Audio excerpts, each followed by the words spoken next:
स्वागत है दोस्तों। मैं आपका दोस्त जय एक नए वीडियो में आपका स्वागत करता हूं। आज हमें 2016, 15, 14, 13 के पीवाईक्यूज करने हैं। 2024 से 2017 तक के पीवाईक्यू हमने कर रखे हैं। प्लेलिस्ट बनी हुई है। अगर आप अभी तक उन वीडियोज़ का लाभ नहीं उठा पाए हैं तो अवश्य जाइए और लाभ उठाइए। सभी लिंक डिस्क्रिप्शन में है और कमेंट सेक्शन में भी पिन है। एनसीईआरटी की भी सीरीज चल रही है। अगर आप नए हैं तो एनसीईआरटी हिस्ट्री ज्योग्राफी कंटिन्यू चल रही है। आप उसका रेगुलर रसास्वादन कर सकते हैं। चलिए समय न गंवाते हुए शुरू करते हैं। आज का पहला क्वेश्चन पीवाईक्यू बहुत इंपॉर्टेंट है यूपीएससी में, आप जानते हैं। इस बार भी सीधे सीधे क्वेश्चन आए थे। मध्यकालीन भारत के सांस्कृतिक इतिहास के संदर्भ में निम्नलिखित कथनों पर विचार कीजिए। तमिल क्षेत्र के सिद्ध, जिन्हें सित्तर भी बोलते हैं, एक ईश्वरवादी थे तथा मूर्ति पूजा की निंदा करते थे। आपने कल भी देखा था कई क्वेश्चन ऐसे थे, चाहे वो महायान हीनयान से रिलेटेड हो चाहे वो जैनिज्म से रिलेटेड हो। ये क्वेश्चन बहुत इम्पोर्टेंट रहता है कि जैनिज्म में जो भी संप्रदाय हैं वह मूर्ति पूजा करते हैं कि नहीं करते हैं, वह एक ईश्वरवादी है कि नहीं है। तो ऐसे क्वेश्चन पूछने का रिवाज बहुत है यूपीएससी में। वही क्वेश्चन यहाँ भी उसने पूछा कि क्या सिद्ध एक ईश्वरवादी थे और मूर्ति पूजा की निंदा करते थे या मूर्ति पूजा की प्रशंसा करते थे। अगर आपको पता होगा तभी इस क्वेश्चन का आंसर दे पाएंगे। कन्नड़ क्षेत्र के लिंगायत पुनर्जन्म के सिद्धांत पर प्रश्न चिन्ह लगाते थे, जाति अधिक्रम को अस्वीकार करते थे। तो सही बताना है हमें, केवल एक, केवल दो, एक और दो, ना तो एक ना तो दो। तुम्हें पता है दोनों सही है। इसकी व्याख्या भी देख लेते हैं। तमिल क्षेत्र के सिद्ध शैव झुकाव वाले थे। अगली बार ये भी क्वेश्चन आ सकता है कि वो शैव परंपरा के थे या वैष्णव परंपरा के थे। एकेश्वरवादी भी थे, वे मूर्ति पूजा की निंदा करते थे। कन्नड़ क्षेत्र के लिंगायत भी शैव थे, तो ये भी इम्पोर्टेंट। वे पुनर्जन्म व जाति क्रम को नहीं मानते थे। ठीक है, यहाँ भी लिखा है अस्वीकार करते थे, तो हाँ वह नहीं मानते थे, वह अस्वीकार करते थे। चलिए अगले क्वेश्चन पर चलते हैं। भारत के धार्मिक इतिहास के संदर्भ में निम्नलिखित कथनों पर विचार कीजिए। नंबर 1, बोधिसत्व बौद्ध मत के हीनयान संप्रदाय की केंद्रीय संकल्पना है। नंबर 2, बोधिसत्व अपने प्रबोध के मार्ग पर बढ़ता हुआ करुणामय है। नंबर 3, बोधिसत्व समस्त सचेतन प्राणियों को उनके प्रबोध के मार्ग पर चलने में सहायता करने के लिए स्वयं की निर्वाण प्राप्ति विलंबित करता है।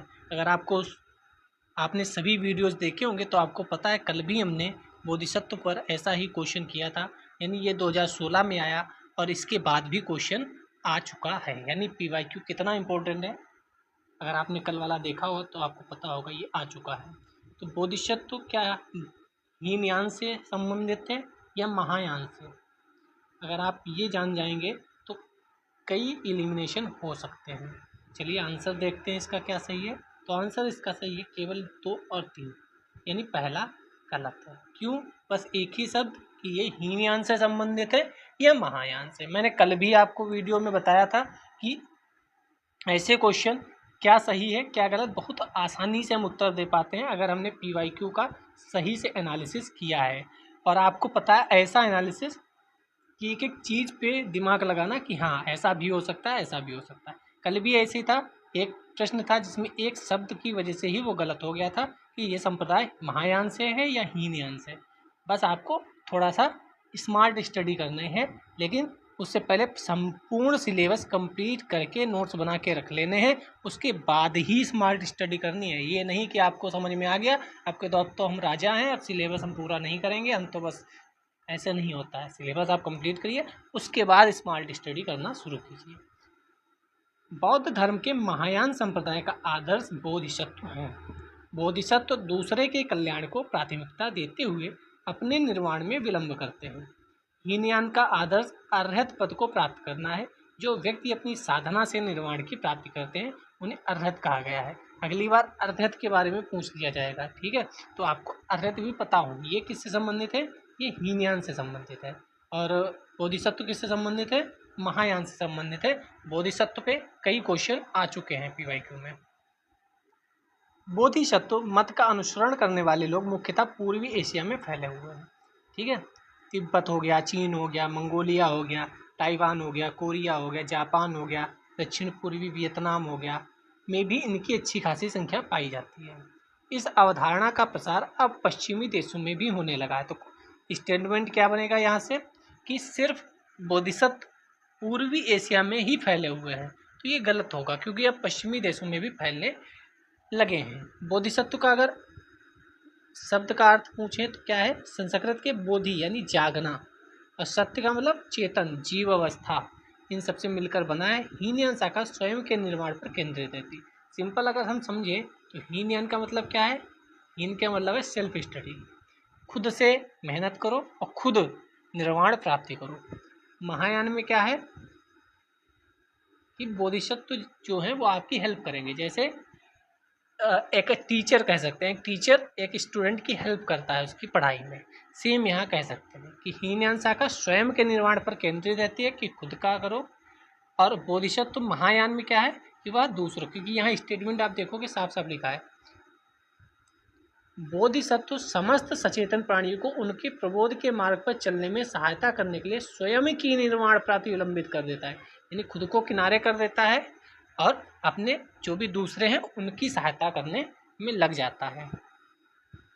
ठीक है, आगे चलते हैं थर्ड क्वेश्चन की तरफ। अजंता, पहले भी अजंता पे क्वेश्चन आ चुका है, आपने अगर कल परसों की वीडियो देखी होगी।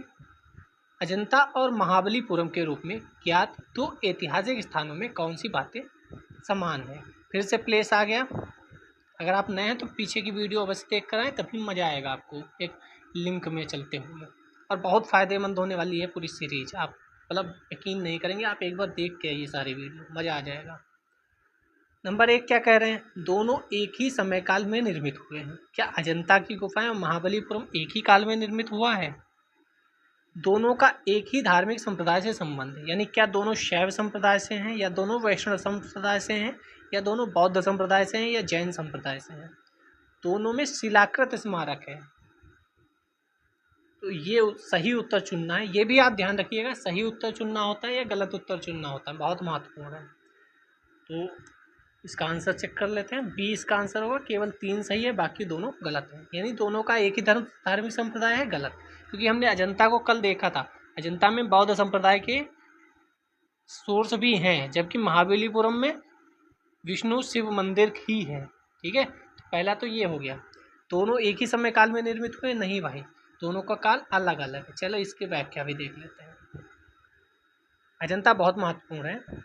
अजंता की कलाकृतियाँ जहाँ ईसा पूर्व 2री शताब्दी यानी 2nd बिफोर क्राइस्ट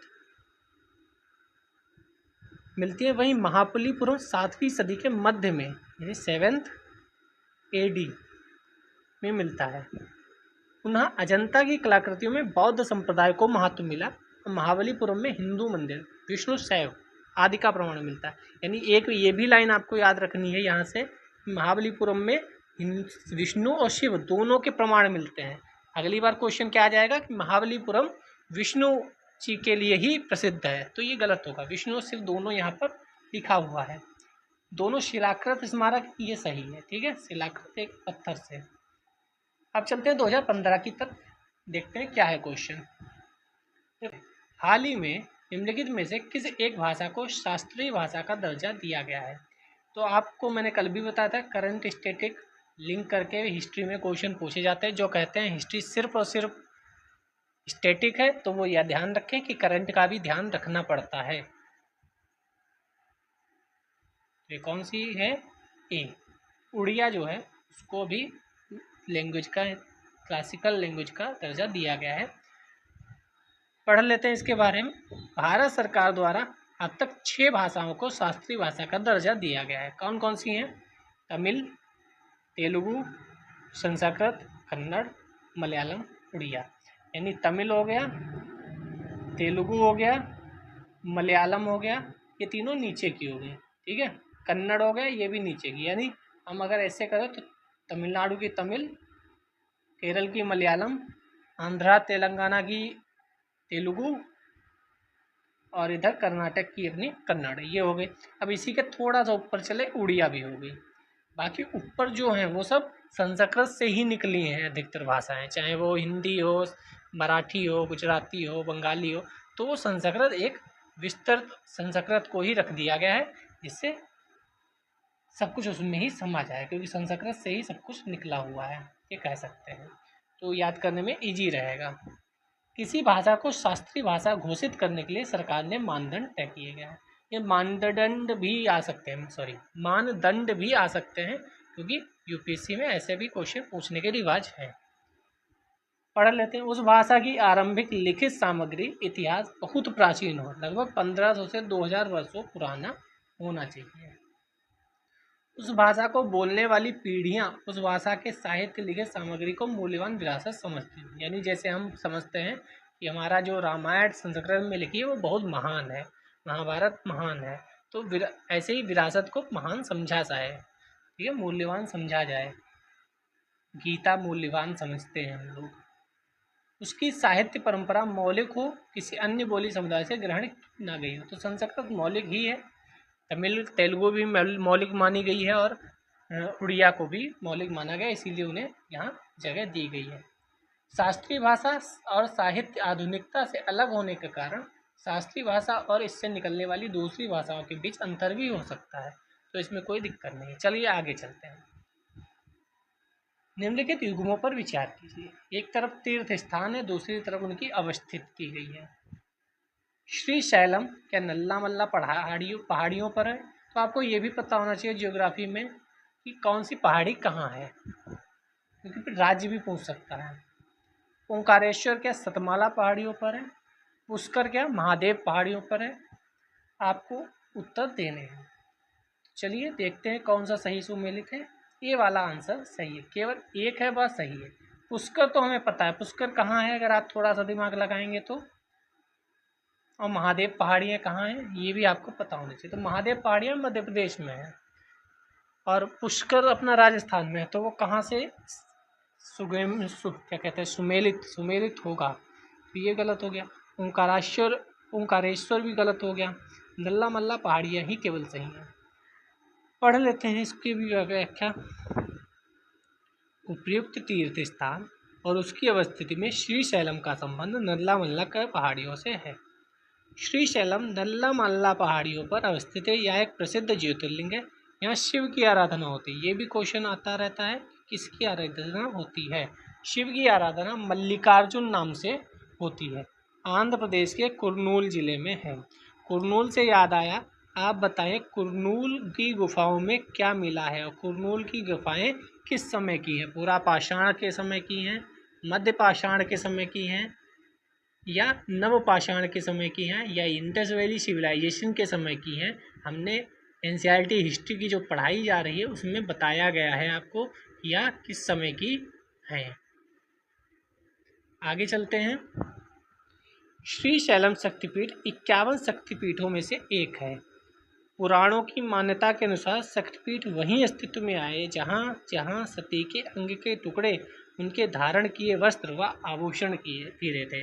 आपको ये कहानी पता होगी, ये बहुत ही ज़्यादा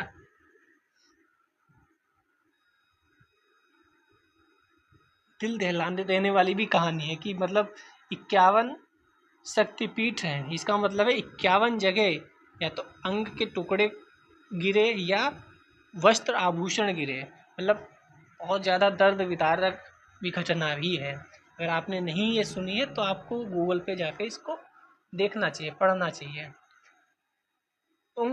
ओंकारेश्वर मध्य प्रदेश में स्थित है, जबकि सतमाला की पहाड़ियाँ भारत के पश्चिमी राष्ट्र महाराष्ट्र में फैली हुई हैं। तो ये भी आपको पता होना चाहिए कि ओंकारेश्वर मध्य प्रदेश में है और सतमाला की पहाड़ियाँ पश्चिमी राज्य महाराष्ट्र में है। ठीक है। ओंकारेश्वर मंदिर भगवान शिव के 12 ज्योतिर्लिंगों में से एक है। तो ये भी पता होना चाहिए कि शिव का है या विष्णु जी का है। यह स्थान हिंदू पवित्र चिन्ह ओम के आकार में बना है, इसीलिए ओंकारेश्वर व अमरेश्वर 2 मंदिर स्थित है यहाँ। ओंकार भी हम ओम को बोलते हैं, तो ओंकारेश्वर इसीलिए नाम पड़ा होगा। महादेव की पहाड़ियाँ मध्य प्रदेश में मैंने बताया। पुष्कर राजस्थान के अरावली पहाड़ियों पर स्थित है, ना कि महादेव पहाड़ियों पर। अजमेर शहर में स्थित पुष्कर में ब्रह्मा जी का एक मंदिर है। यहाँ कार्तिक पूर्णिमा को पुष्कर मेला लगता है। बड़ी संख्या में देशी विदेशी पर्यटक आते हैं। पुष्कर जैनियों का भी प्रसिद्ध तीर्थ स्थल है। जैनियों की वंशावलियों में यह क्षेत्र पद्मावती के नाम से जाना जाता है। जिनदत्त सूरी ने यहाँ की यात्रा की और लोगों को दीक्षा दी। तो जिनदत्त सूरी के बारे में क्वेश्चन पूछा जा सकता है, ये किससे संबंधित हैं? जैनिज्म से या बौद्धिज्म से? तो ये जैनिज्म से संबंधित हैं। यह क्षेत्र ऊँटों के व्यापार मेले के लिए भी जाना जाता है। पुष्कर के लिए भी आप ध्यान रखें, क्योंकि पुष्कर बहुत ज़्यादा महत्वपूर्ण है, क्योंकि यहाँ जैनिज्म से भी रिलेटेड है और ब्रह्मा जी का मंदिर भी है। ऊँटों के व्यापार के लिए मेला भी लगता है और पुष्कर में पूर्णिमा को भी मेला लगता है। पूर्णिमा ही था ना? हाँ, कार्तिक पूर्णिमा को पुष्कर मेला लगता है। आगे चलते हैं। तीसरा, भारत के कला और पुरातात्विक इतिहास के संदर्भ में निम्न में से किसी एक का सबसे पहले निर्माण किया गया था? किसका सबसे पहले निर्माण किया गया था आपको बताना है। भुवनेश्वर स्थित लिंगराज मंदिर, धौली स्थित शैलकृत हाथी, महाबलीपुरम स्थित शैलकृत स्मारक। महाबलीपुरम अभी ऊपर भी आया था, यहाँ भी आ गया। उदयगिरी की वाराह मूर्ति। हमें पता है बी वाला जो ऑप्शन है, धौली स्थित शैलकृत हाथी, ये सबसे पहले निर्माण किया गया था। अब ये भी पता करना है कि किसने निर्माण कराया था, कब निर्माण कराया था। चलिए पढ़ते हैं। तो लिंगराज मंदिर का निर्माण 11वीं सेंचुरी में हुआ। धौली का शैलकृत हाथी 3री शताब्दी में। महाबलीपुरम 7वीं 8वीं, अभी ऊपर अजंता के साथ पढ़ के आए थे महाबलीपुरम। उदयगिरी की 12 मूर्ति गुप्तकालीन के समय की हैं। इसके बारे में पढ़ते हैं। बहुत कुछ आपको यहाँ से मिल जाएगा फैक्ट, आप इसको याद अवश्य कर लें। धौली भुवनेश्वर में स्थित शैलकृत हाथी का निर्माण अशोक के समय कराया गया था। तो आप बताइए धौली किस साल में आया था? शायद 2022 के PYQ आप उठाएंगे तो उसमें मैंने वीडियो बनाया भी है, अभी आप PYQ देखिए जाके। इसका वीडियो होगा पहला वीडियो, पहला क्वेश्चन आप देखिए जाके। धौली पे क्वेश्चन आ चुका है। अगर आप यहाँ की व्याख्या पढ़ के जाते तो वो सही होता। धौली स्थित शैलकृत हाथी का निर्माण अशोक के समय लगभग 260 ईसा पूर्व में कराया गया था। ये केवल 4 फीट ऊंची प्रतिमा है, परंतु नीचे से देखने पर यह स्मारकीय प्रतीत होती है। दूसरा, लिंगराज मंदिर ओडिशा की राजधानी भुवनेश्वर में स्थित है। भगवान त्रिभुवनेश्वर को समर्पित मंदिर है। 11वीं शताब्दी में अस्तित्व में आया। अब चलते हैं। उदयगिरी की गुफाएं विदिशा मध्य प्रदेश से 4 किलोमीटर दूर स्थित है।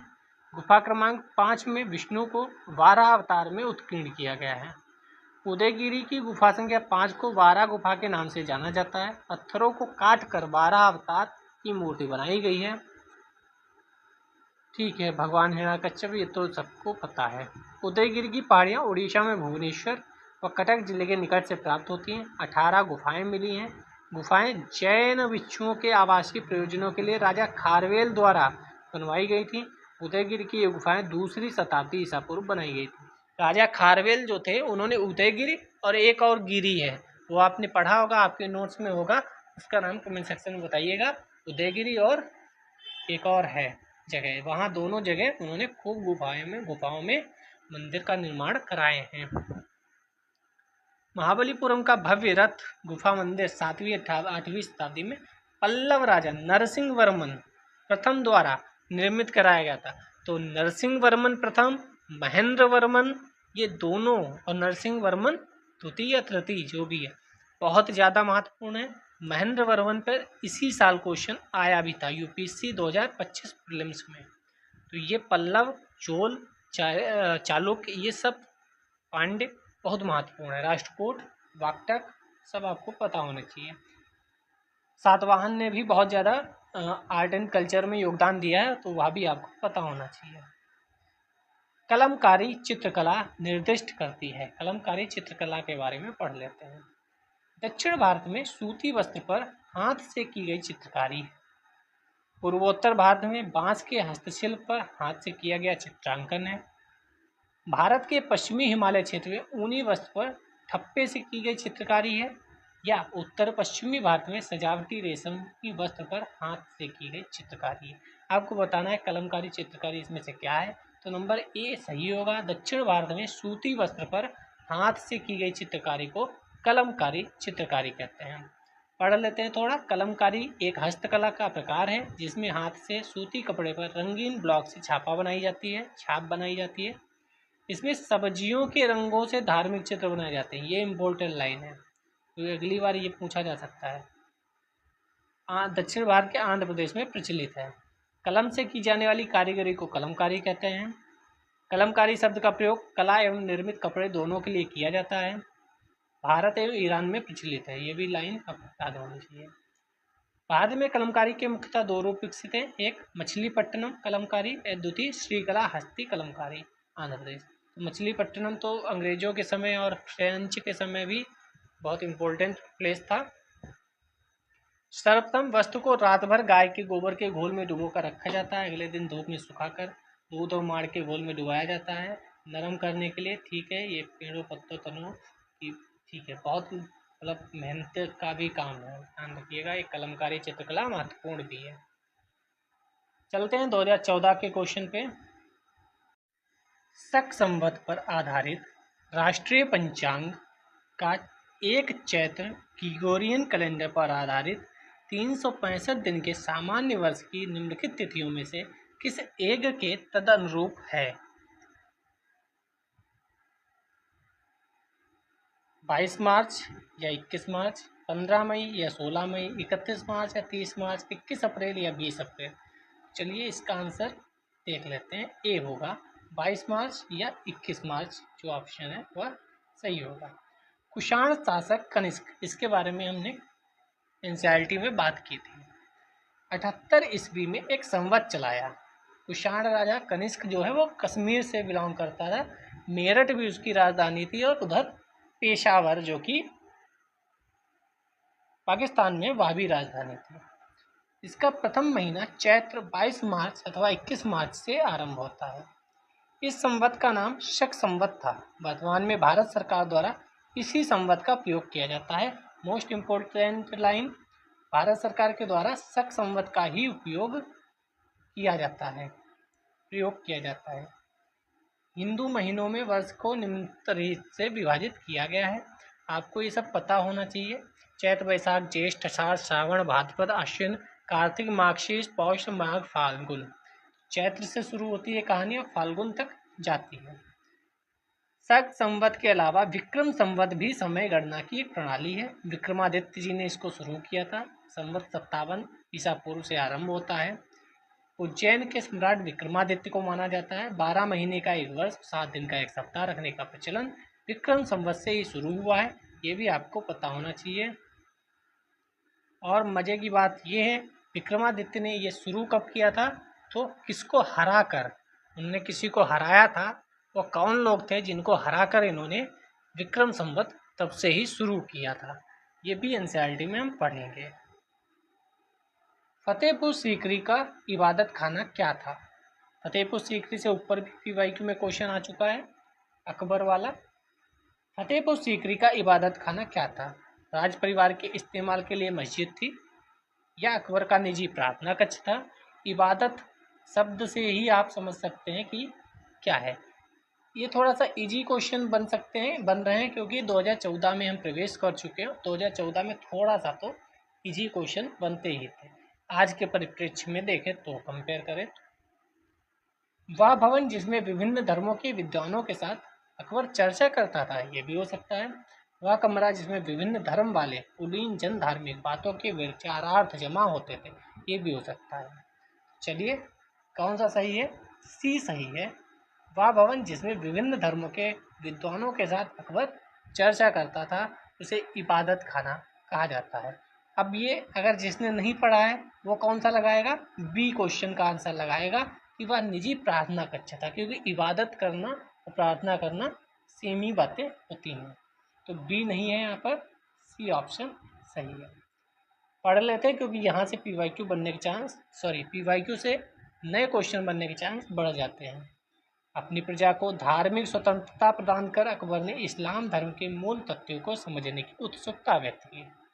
इसी उद्देश्य से 1575 में फतेह सीकरी में इबादत खाने का निर्माण का आदेश दिया गया। इसमें प्रति बृहस्पतिवार को संध्या के समय नियमित रूप से धार्मिक विचार विमर्श हुआ करता था। जैसे हम हर सैटरडे सी सेट का कॉन्सेप्ट और PYQ दोनों क्लासेस होती हैं। प्रारंभ में यह केवल मुसलमान, शेख सैयद और उलेमाओं तक सीमित था। तो ये भी क्वेश्चन आ सकता है, शेख सैयद किससे संबंधित थे? अकबर जी से संबंधित थे। उलेमाओं के आपसी द्वेष, उनकी अशिष्टता से अकबर बहुत असंतुष्ट था। फलतः उसने सभी धर्मावलंबियों के लिए इबादत खाने को द्वार खोल दिया। इसमें हिंदू, ईसाई, पारसी, जैन संतों ने भाग लिया। इबादत खाने के अतिरिक्त अकबर ने सभी धर्मों के निचोड़ के रूप में दीन इलाही नामक धर्म का प्रवर्तन किया। इस धर्म का प्रधान पुरोहित अबुल फजल था। ये इंपॉर्टेंट लाइन है। इसके अतिरिक्त अकबर ने एक नया कैलेंडर इलाही संवत शुरू किया। तीनों फैक्ट बहुत इंपॉर्टेंट है। किसी भी साल ये तीनों स्टेटमेंट में आपके आ सकते हैं और हम 1 2 2 3 3 1 2 4 ऐसे क्वेश्चन में फंस जाएंगे, क्योंकि इसमें सबसे इम्पोर्टेंट अगर लाइन है तो ये लाइन है कि धर्म का प्रधान पुरोहित अबुल फजल था। ये लाइन नहीं पता होगी, बाकी तो दीन इलाही और कैलेंडर इलाही संवत सब पता होता है। चलते हैं आगे। उपनिषद हमने कल ही NCERT की क्लास में पढ़ा। भारत के संप्रतीक के नीचे उत्कीर्ण भारत की राष्ट्रीय आदर्शोक्ति सत्यमेव जयते कहाँ से लिया गया है? कठोपनिषद से, छांदोग्योपनिषद से, ऐतरेय उपनिषद से या मुंडकोपनिषद से? तो सबको पता होता है ये, हम मुंडकोपनिषद से उठाए हैं सत्यमेव जयते को। भारत के संप्रतीक के नीचे उत्कीर्ण भारत के राष्ट्रीय आदर्शोक्ति सत्यमेव जयते मुंडकोपनिषद से लिया गया है। सत्यमेव जयते भारत का राष्ट्रीय आदर्श वाक्य है। शाब्दिक अर्थ है सत्य की ही विजय होती है।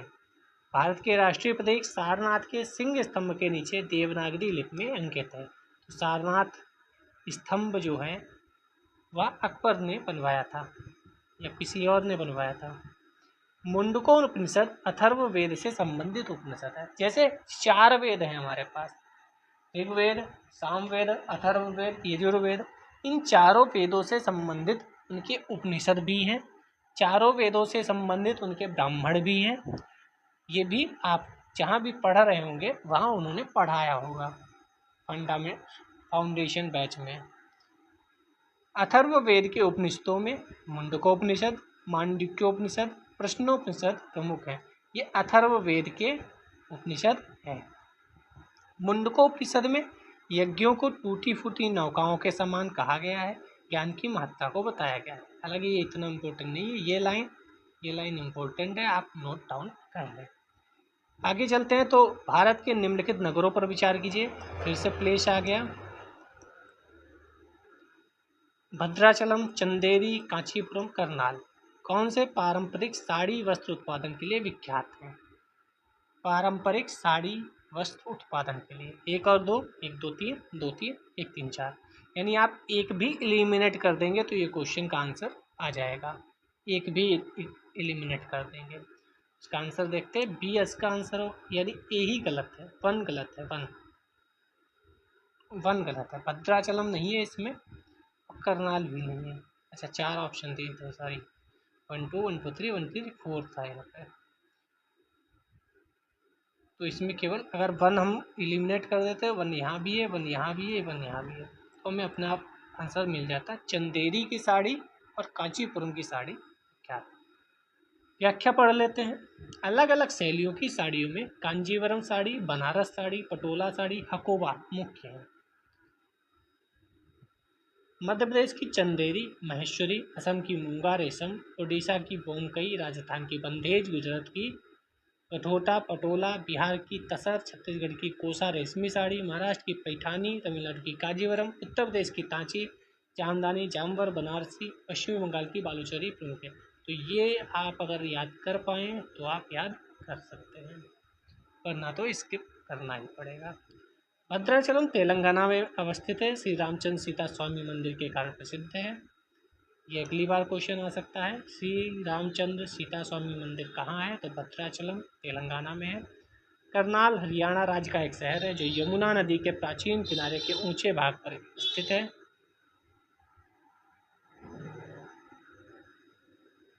यह कंबल और जूते का उद्योग काफी उन्नत अवस्था में है, इसे आप छोड़ नहीं सकते हैं। नेक्स्ट क्वेश्चन, भारत के सांस्कृतिक इतिहास के संदर्भ में पंचायतन शब्द कैसे निर्दिष्ट करता है? अगर आपने फाउंडेशन कोर्स अच्छे से किया है तो आपको पता होगा पंचायतन शैली के मंदिर होते हैं। ठीक है, पंचायतन शैली के मंदिर होते हैं, यानी एक बड़ा मंदिर होता है, उसके पास पास 5 मंदिर होते हैं, उसे पंचायतन शैली बोलते हैं। यही सही होना चाहिए, यह सही है। पंचायतन शब्द मंदिर रचना शैली से संबंधित है। एक हिंदू मंदिर तब पंचायतन शैली कहलाता है जब मुख्य मंदिर 4 सहायक मंदिरों से घिरा होता है। मैंने यहाँ 5 बोल दिया, जबकि 4 ही होते हैं और एक बीच में बड़ा वाला 5वां मंदिर होता है। हिंदू मंदिर पश्चिम पूर्व धुरी के साथ बनाया जाता है। ऐसे में 4 सहायक मंदिर उत्तर पूर्व, दक्षिण पश्चिम, उत्तर पश्चिम में स्थित होता है। ठीक है, मतलब बीच में बड़ा मंदिर है, बाकी 4 मंदिर एक यहाँ पर, एक यहाँ पर, एक यहाँ पर, एक यहाँ पर कोने में होते हैं। पंचायतन मंदिर के उदाहरण, सिंपल क्वेश्चन क्या आएगा, निम्नलिखित में से कौन से पंचायतन शैली के मंदिर के उदाहरण हैं? क्या दूसरा क्वेश्चन क्या आएगा, निम्नलिखित में से कौन से पंचायतन मंदिरों के उदाहरण नहीं हैं? तो ये आपको हर समय रटे होने चाहिए, और ये किसने बनवाए हैं, कब बनवाए हैं, ये भी आपको पता होना चाहिए। इन्हीं के आगे अगर आप लिख लेंगे बढ़िया रहेगा। कंदरिया महादेव मंदिर खजुराहो में है। ब्रह्मेश्वर मंदिर भुवनेश्वर में है। लक्ष्मण मंदिर खजुराहो में। लिंगराज मंदिर भुवनेश्वर में। दशावतार मंदिर देवगढ़ उत्तर प्रदेश में। कोंडेश्वर मंदिर महाराष्ट्र में है। तो ये आपको पता होने चाहिए। ठीक है, भारत के मंदिरों के निर्माण की 3 शैलियां हैं, मैं आपको बता दूं। जैसे ये अपना प्यारा सा भारत बना लेते हैं,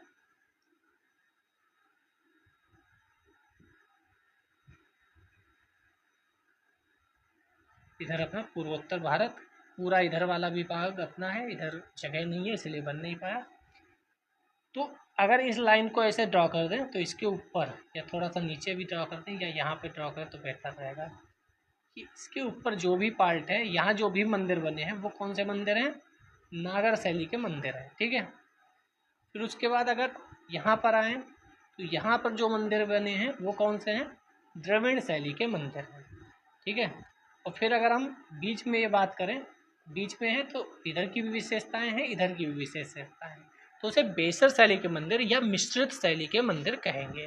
ठीक है, तो एक बार आप इसको अगर अच्छे से समझ लेंगे तो बहुत आसान हो जाएगा। यहाँ जो भी मंदिर होंगे वो सब नागर शैली के, नीचे जो भी मंदिर होंगे चोल ने बनाए। अब आपको यहाँ कौन कौन राज करता था, कौन कौन शासक था, ये पता हो जाए तो और ईजी है। जैसे चोल कोई मंदिर बनवाएंगे तो ज़्यादातर वो द्रविड़ शैली के होगा। पांड्य जो मंदिर बनवाएंगे, चालुक्य मंदिर बनवाएंगे, पल्लव जो मंदिर बनवाएंगे, चेर जो मंदिर बनवाएंगे वो अधिकतर द्रविड़ शैली के होंगे।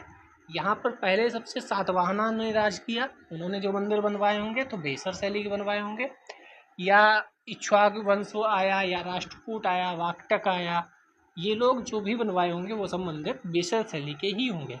ऊपर आपके जो भी राजा लोग रहे हैं, चाहे वो चंदेर हों, चाहे वो राजपूत हों, ये सब जो भी होंगे वो सब नागर शैली के मंदिर बनवाएंगे। ठीक है, चलिए आगे नेक्स्ट क्वेश्चन पे चलते हैं। निम्नलिखित युग्म में से कौन सा एक भारतीय शब्द दर्शन का भाग नहीं है? शब्द दर्शन हमने ऊपर भी पढ़ा था, एक क्वेश्चन इस पे PYQ आ भी चुका है, हमने पढ़ा। कौन सा भाग नहीं है? तो मीमांसा और वेदांत भाग है।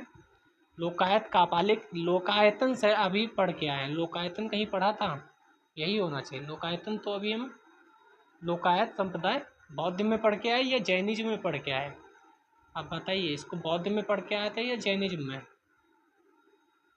अगर आपने वीडियो नहीं देखे, पीछे की वीडियो देखिए, इनके जो प्रवर्तक हैं उनके बारे में भी हमने डिस्कस किया है। शत्रु दर्शन को आस्तिक दर्शन के नाम से भी जाना जाता है। हिंदू धर्म में दर्शन की अत्यंत प्राचीन परंपरा रही है। वेदों की सत्ता को स्वीकार करने का कारण शब्द दर्शन को आस्तिक दर्शन कहा जाता है। हिंदू दार्शनिक परंपरा में विभिन्न प्रकार के आस्तिक दर्शनों के अलावा अनिश्वरवादी, भौतिकवादी दार्शनिक परंपराएं भी विद्यमान रही हैं। यहाँ भी दिया गया प्रणेता सांख्य के कपिल हैं, न्याय के गौतम हैं, योग के पतंजलि हैं, सबसे फेमस पतंजलि ही है क्योंकि इस समय योग जो की चर्चा में है। महर्षि कणाद हैं वैशेषिक के, पूर्व मीमांसा के जैमिनी हैं और वेदांत को ही उत्तर मीमांसा बोलते हैं, उसके बाद रामायण है। लोकायत या चावकी दर्शन एक प्राचीन भौतिकवादी नास्तिक दर्शन है, यह केवल प्रत्यक्ष प्रमाण को मानता है, पारलौकिक सत्ताओं को स्वीकार नहीं करता है। कापालिक तथा तांत्रिक शैव संप्रदाय है जिसमें वामाचार अपने चरम रूप में पाया जाता है। ठीक है, तो लोकायत न बौद्ध से संबंधित है और न जैन से संबंधित है। तो लोकायत वहाँ जो था वो कौन सा था आप पढ़े होंगे, तो इसीलिए मैंने बताया कि आप सब कुछ मिक्स ना कर दें, तो कन्फ्यूजन ना क्रिएट हो। लोकायत अलग है और वहाँ जो पढ़ा था वो दूसरा है। निम्नलिखित भाषाओं पर विचार कीजिए। भाषाओं पर एक और क्वेश्चन आ चुका है जो उड़िया वाला था। गुजराती, कन्नड़, तेलुगु क्लासिकल भाषा घोषित किया गया है। किसे क्लासिकल भाषा घोषित किया गया है? अभी हम पढ़ के आए थे, हमने बताया था उड़िया को भी घोषित कर दिया गया है। तो तमिल, तेलुगु, कन्नड़। गुजराती नहीं है, वन नहीं है, सी होना चाहिए इसका आंसर। जी हाँ, सी है। अभी हम ऊपर पढ़ के आए तो PYQ रिपीट होते हैं, ये फिर से एक उदाहरण आपको मिल गया। ठीक है, ये भी पढ़ के आए थे। तमिल, संस्कृत, तेलुगु, कन्नड़, मलयालम, उड़िया 2014 में शामिल हुई है। नेक्स्ट चलते हैं। भारत की कला व संस्कृति के इतिहास के संदर्भ में निम्नलिखित युग्मों पर विचार कीजिए। आप जितने वीडियो बनाए हैं उसमें देखे होंगे आर्ट एंड कल्चर से ज़्यादातर पार्ट एंशिएंट का ही है। एंशिएंट के ही ज़्यादा क्वेश्चन आर्ट एंड कल्चर में आ रहे हैं। ठीक है, और कुछ क्वेश्चन हैं जो बहुत रिपीट हो रहे हैं, चाहे वो बुद्धिज्म से जरूर हो, चाहे जैनिज्म से, और चाहे मंदिर जो स्थापत्य कला में है उनसे रिपीट हो रहे हैं। फिर से बुद्ध पर ही क्वेश्चन है। विख्यात मूर्ति शिल्प और दूसरी तरफ स्थल दिया गया। अजंता से तीसरा क्वेश्चन है ये PYQ का। बुद्ध के महापरिनिर्वाण की एक भव्य प्रतिमा जिसमें ऊपर की ओर अनेक देवी संगीतज्ञ, नीचे की ओर उनके दुखी अनुयायी दर्शाए गए हैं, अजंता से मिली है। सही हो सकता है। माउंट आबू प्रस्तर पर उत्कीर्ण विष्णु के वराह अवतार की विशाल प्रतिमा जिसमें वह देवी पृथ्वी को गहरे विक्षुब्ध सागर से उभारते दर्शाए गए हैं, पता नहीं। लेकिन माउंट आबू, अब मैपिंग की क्लास कराऊंगा जियोग्राफी में, उसमें आपको बताऊंगा राजस्थान में माउंट आबू है, तो ये गलत ही होना चाहिए, बाकी अभी देख लेंगे। विशाल गोलाश्मों पर उत्कीर्ण अर्जुन की तपस्या, गंगा अवतरण, मामल्लपुरम। तो देखते हैं कितने सही होते हैं। तो सी सही है इसका, 1 और 3। हाँ, जो मैंने बताया कि माउंट आबू गलत ही होना चाहिए क्योंकि माउंट आबू वाराह अवतार से संबंधित नहीं है। मामल्लपुरम भी सही है। पढ़ लेते हैं व्याख्या क्योंकि और भी क्वेश्चन बन सकते हैं। बुद्ध के महापरिनिर्वाण की एक भव्य प्रतिमा अजंता में पाई गई है। इसमें ऊपर की ओर अनेक दैवी संगीतज्ञ, नीचे की ओर दुखी अनुयायी दर्शाए गए हैं। प्रस्तर पर उत्कीर्ण विष्णु के 12 अवतार की विशाल प्रतिमा उदयगिरि, अभी हमने पढ़ा था पिछले ही क्वेश्चन, 2-3 क्वेश्चन पीछे जाएंगे आपको पता चलेगा कि उदयगिरि की गुफाओं में पाई गई है। इसमें भगवान 12 देवी पृथ्वी को गहरे विक्षुब्ध सागर से उभारते दर्शाए गए हैं। आपने ये देखी भी होगी पिक्चर गूगल वगैरह पे। उदयगिरि की गुफा संख्या 5 अभी हम पढ़ के आए हैं, तो इसको पढ़ने के कोई औचित्य नहीं है। खारवेल ने बनवाई थी, खारवेल राजा ने बनवाई थी। वारा के कंधों पर नारी रूपी पृथ्वी को दर्शाया गया है, साथ में जलधाराएं, गंगा यमुना। बादामी की गुफाओं में भी गुफा संख्या 2 में विष्णु के अवतार वाराह का चित्रण है। तो आपको ये वाला लाइन पता होनी चाहिए। विशाल गोलक में अर्जुन की तपस्या मामल्लपुरम में पाई गई है। ठीक है, 7वीं शताब्दी में जो 43 फीट ऊंची है। ठीक है, गंगा के अवतार के नाम से भी जाना जाता है। माउंट आबू हिंदू और जैन धर्म का प्रमुख तीर्थ स्थल है। दिलवाड़ा मंदिर यही है। तो ये आपको माउंट आबू के बारे में भी पता होना चाहिए। जैनिज्म से रिलेटेड है, हिंदू मंदिर भी है। दिलवाड़ा मंदिर बहुत फेमस है जो बने हैं। नेक्स्ट क्वेश्चन पे चलते हैं। विख्यात सत्रिया नृत्य के संदर्भ में निम्नलिखित कथनों पर विचार कीजिए। सत्रिया नृत्य, सत्रिया संगीत, नृत्य तथा अभिनय का सम्मिश्रण है। यह असम के वैष्णवों की शताब्दियों की पुरानी जीवन परंपरा है। यह तुलसीदास, कबीर, मीराबाई द्वारा रचित भक्ति के गीतों की शास्त्रीय रागों तालों पर आधारित है। आपको क्या लगता है क्या सही होगा? केवल एक और दो, दो और तीन, एक और दो और तीन। देख लेते हैं इसका आंसर भी सही होगा, यानी एक और दो। तीसरा गलत है। 15वीं शताब्दी में असम के महान वैष्णव संत सुधारक शंकर देव द्वारा सत्रिया नृत्य को वैष्णव धर्म के प्रचार हेतु प्रारंभ किया गया। नृत्य शैली के वैष्णव मत या बिहारों में धार्मिक विचार के सत्रों के साथ जुड़ाव के साथ सत्रिया नाम दिया गया। संगीत नाटक अकादमी द्वारा को अपने शास्त्रीय नृत्य की सूची में भी शामिल किया गया है। ठीक है, शास्त्रीय नृत्यों की संख्या भी 8 हो गई है। शास्त्रीय भाषा भी, शास्त्रीय नृत्य भी, दोनों से क्वेश्चन आ चुके हैं। ये ध्यान रखिएगा, आप जब भी पढ़ें, अगर शास्त्रीय नृत्य और शास्त्रीय भाषा कहीं भी चर्चा में रहती है तो आपको उसका इतिहास पता होना चाहिए। चलिए नेक्स्ट क्वेश्चन पे चलते हैं। भारत की संस्कृति एवं परंपरा के संदर्भ में कलारीपयट्टू क्या है? कलारीपयट्टू, ऐसे भी क्वेश्चन टर्मिनोलॉजी में आते रहते हैं, आपको पता होने चाहिए। यह शैव मत का प्राचीन भक्ति पंथ है जो अभी भी दक्षिण भारत के कुछ हिस्सों में प्रचलित है। यह कांसे व पीतल के काम की एक प्राचीन शैली है, अभी भी कोरोमंडल क्षेत्र के दक्षिणी हिस्से में पाई जाती है। नृत्य नाटिका का एक प्राचीन रूप है जो मालाबार के उत्तरी हिस्सों में एक जीवंत परंपरा है। यह एक प्राचीन मार्शल कला है, दक्षिण भारत के कुछ हिस्सों में जीवंत। तो क्या होना चाहिए? मार्शल कला ही होनी चाहिए। जी हाँ दोस्तों, कलारीपयट्टू एक मार्शल कला है जो 13वीं शताब्दी के दौरान केरल में शुरू हुई। कलारी शब्द संगम साहित्य में मिलता है, ये भी ध्यान रखना है कि संगम साहित्य जहाँ भी आ जाए आपको वो नोट डाउन करना है। संगम साहित्य is the most important theme for UPSC CSC। इसको युद्ध व युद्ध अखाड़ा दोनों के लिए प्रयोग किया जाता है। तमिलनाडु केरल में प्रचलित है। ठीक है, कर्नाटक के तुलनाडु क्षेत्र में भी प्रचलित है। ठीक है, वह मतलब कह सकते हैं दक्षिण भारत में है। हथियारों पर आधारित युद्ध है। ठीक है, नेक्स्ट क्वेश्चन पे चलते हैं। भारत में बौद्ध इतिहास, परंपरा, संस्कृति के संबंध में निम्नलिखित विषयों पर विचार कीजिए। फिर बौद्ध कितना इम्पोर्टेंट है आपको ये समझ में आ रहा होगा कि बौद्ध और जैनिज्म तो जहाँ से भी मिले आप बस नोट्स बनाते रहिए, क्योंकि यहाँ से क्वेश्चन कंपलसरी ही आता है।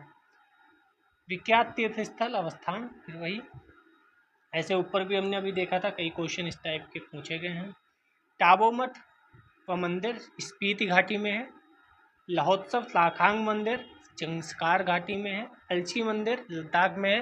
पहले तो आपको घाटी पता होना चाहिए कहाँ घाटियाँ हैं। तो दोस्तों इसका कौन सा सही होना चाहिए? सी वाला सही होना चाहिए। 1 और 3 यानी दूसरा गलत। लाहौत्सव लाखांग मंदिर जो है नको हिमाचल प्रदेश में स्थित है, जबकि जंस्कार घाटी जम्मू कश्मीर में स्थित है। द्वितीय युग्म गलत है, बाकी दोनों सही है। टाबो मठ हिमाचल प्रदेश की स्पीति घाटी के तबो गांव में स्थित। तो आपको यही नहीं पता होना चाहिए मठ कहाँ है, बल्कि ये भी पता होना चाहिए इस जो घाटी है वो किस राज्य में है। तो स्पीति घाटी कहाँ है? हिमाचल प्रदेश में है। यह तिब्बती वर्ष के 996 में स्थापित किया गया। इस मठ को दीवारों पर बड़ी संख्या में भित्ति चित्र मिलते हैं। बौद्ध धर्म से संबंधित कहानियाँ अंकित हैं। ठीक है, बौद्ध धर्म से संबंधित कहानियाँ अंकित हैं, ये महत्वपूर्ण है। बौद्ध धर्म से संबंधित कहानियाँ अंकित हैं। अलची मंदिर संकुल लद्दाख के लेह जिले के अलची गांव में स्थित है, पर्वतीय विकास परिषद के अंतर्गत आता है। ठीक है, लेकिन ये वाला याद रखना चाहिए आपको। कुछ बौद्ध मठ यहाँ पर दिए गए हैं जो कि आप याद कर लेंगे तो बेहतर रहेगा। इसमें हेमिस मठ लद्दाख में है, ठिक्से मठ लद्दाख में है, तो आप याद कर लेंगे, स्क्रीनशॉट ले लीजिएगा इसका। नेक्स्ट चलते हैं। एक तरफ गरबा मोहिनीअट्टम यक्षगान दिया गया, दूसरी तरफ उनके राज्य दिए गए हैं।